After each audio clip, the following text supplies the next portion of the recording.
એમની પાસેથી કાંઈક મેળવવાનો પ્રયાસ કરીએ અને ગુરુ વગરના વ્યક્તિને આપણે નુગરા કરીને બોલાવતા હોઈએ છીએ. નુગરો એટલે જેનો કોઈ નુગરો એક મોટામાં મોટી ગાઢ છે. શાસ્ત્રી પાઠમાં ભૂત પ્રેત આવે ને ભૂ આંગળી મરડીને પૂછે કે રહી પૂછી ને પૂછે ને ત્યારે ભો એમ કે ગાર દે એટલે ગાર એટલે કરો ભો એમ કે તું નુગરો અહીં તું ન પૂછ ને ત્યારે હું ખારો થીવીને પ્રેત કે ખાર ચડીને કાં નુગરો નહીં આમ રહીએ અહીંયા પછી.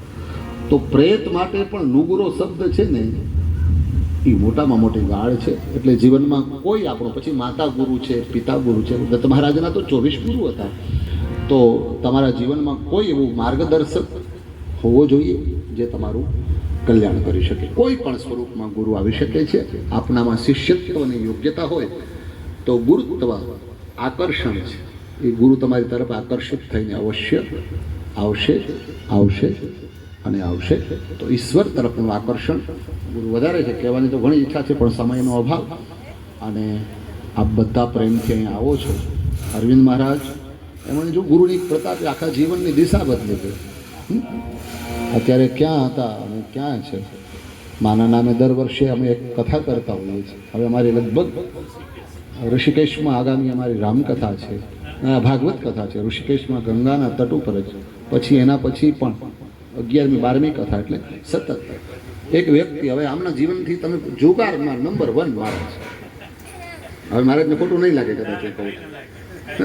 બધું એ જ કામ બસ 24 કલાક. પણ અત્યારે એક બ્રાહ્મણનું જીવન કેવું હોવું જોઈએ એ જોવું હોય તો મહારાજ પાસેથી આપણે શીખીએ. તો આપણે એમને પૂછીએ કે આ બધું ક્યાંથી? કે માના સંગથી ખાલી.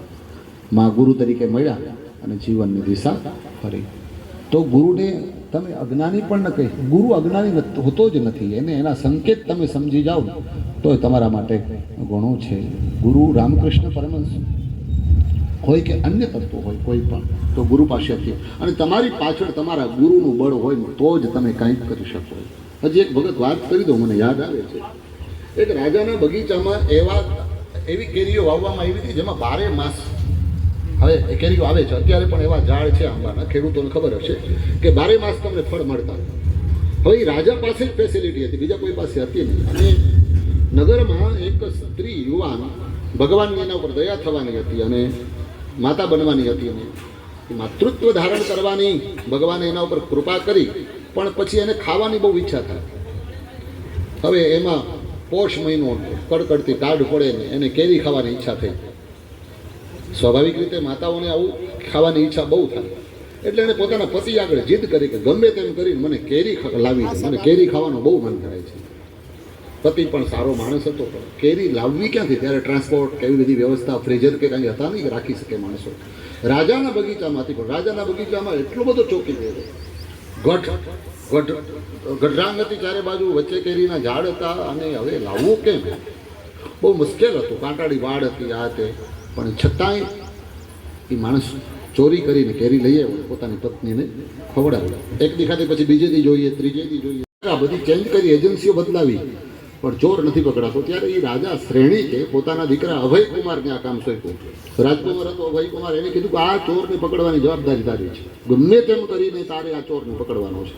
અને અભયકુમારે પહેલી જ રાત્રે વેશ બદલાવી, સામાન્ય ગામડિયાનો વેશ લઈ અને એ બગીચાની બાજુમાં જ એક વસ્તી હતી ગરીબોની, જ્યાં રાજાનો બગીચો હતો, ત્યાં જઈને વસ્તીમાં બેસી ગયા. ને ઠંડીનો સમય હતો, ટાઢ પડતી હતી, બધા તાપણું કરી બેઠા હતા. કચ્છીમાં આપણે જેને મેળાવો કહીએ, પહેલાં તો બધા મેળાવો બહુ થતા. અને મેળાવામાં બધા જાત જાતની વાર્તાઓ કરે છે. પહેલાં તો સત્સંગ થતો ને, કાવ્યશાસ્ત્ર વિનોદેન કાલો ગચ્છતિ ધીમતા. કાવ્યશાસ્ત્રની ચર્ચા કરતાં કરતાં હવે આ બધું પૂરું થઈ ગયું છે. આ સંસ્કૃતિ જ પૂરી થઈ ગઈ છે. વાર્તાઓની દાદા પાસેથી વાર્તા સાંભળતા એ સંસ્કૃતિ પૂરી થઈ ગઈ. એક વાર્તા 6 મહિના ચાલતી. એક વાર્તા ચાલુ થાય ને સૂઈ જઈએ, વળી બીજે દિવસે ત્યાંથી અધ્યાય ચાલુ થાય. એપિસોડ હતા વાર્તાઓના, જે દાદાઓ કરતા આપણા. હવે દાદા જ નથી રહ્યા તો પછી વાર્તા ક્યાંથી રહી? કારણ કે દાદા સાથે કોઈને રહેવું જ ગમતું નથી. બાપાને બાપા સાથે રહેવું ગમતું, બાપાને એના બાપા સાથે રહેવું ગમતું નથી. એટલે આપણી આ સંસ્કૃતિની હાનિ છે અને આ ભવિષ્ય માટે બહુ ચિંતાનો વિષય છે. પણ એમાં અત્યારે આપણે ન જઈએ. તો એ અભયકુમાર જાય ને અહીંયા બધા વાતો કરે છે. વડીલો વળી કોઈ વાત કરે તો પછી કેમ ભગત મંડળી, તમારી સત્સંગ મંડળી એકત્ર થાય. મંગા ભગત ક્યારેક બોલે, ક્યારેક હરજી બાપા બોલે, ક્યારેક લધા બાપા બોલે, એવી ચર્ચાઓ થાય. બધાએ બોલી લીધું. પણ એમાં નિયમ હતો બોલવું બધાને ફરજિયાત. એક શ્લોક પણ ગાવો ફરજિયાત.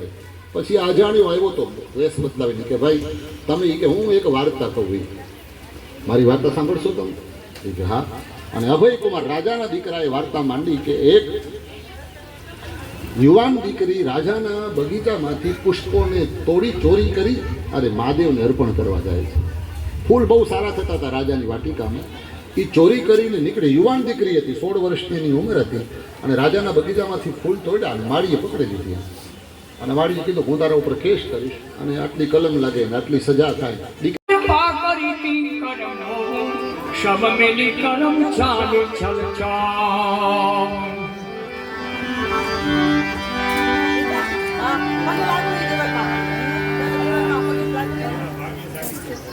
आज गुरु महिमा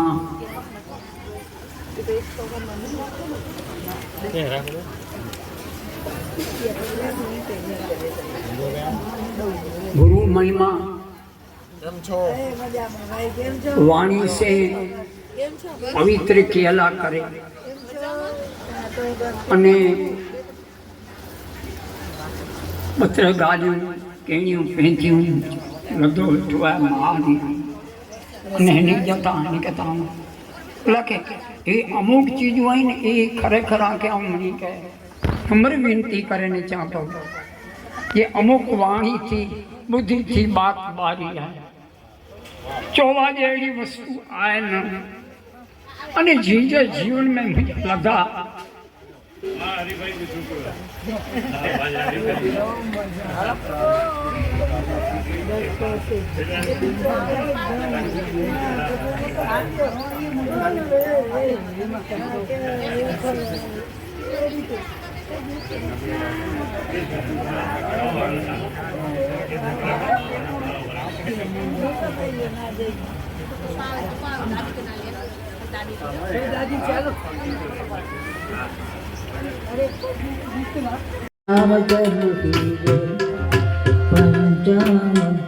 मंत्र जाप मम दृढ़ विश्वासा मंत्र जाप मम दृढ़ विश्वासा पंचम भजन सुवेद प्रकाश पंचम भजन सुवेद प्रकाश खट समशील विरति बहुकरमा खट समशील विरति बहुकरमा निरत निरतर सदंदर निरत निरत सजन धर्मा स्वप्रेम मोई महे जग देखे स्वप्रेम मोई महे जग देखे मोते संत अधिक करी लेखे मोते संत अधिक करी लेखे अष्टम जथा लाभ संतोषा अष्टम जथा लाभ संतोषा सपने में देखे परलो सा सपने नहीं देखे परलो सा नव नवम छल नहीं नाम मम भरोसे ये हर सन दीना ये श्री नव प्रकारनी भक्ति हूँ तमारा आगे रजू करी तमारी स्तुति करी पर हवे नवे माथी जेने पासे एक हशे ए पण मने प्राण जेवो प्राण प्रिया छे तो तमारामां तो नवे नव छे तो हे सबरी हूँ तारा पर प्रश्न छूं जे तमने मागवुं होय तो मागी ल्यो हूँ खूब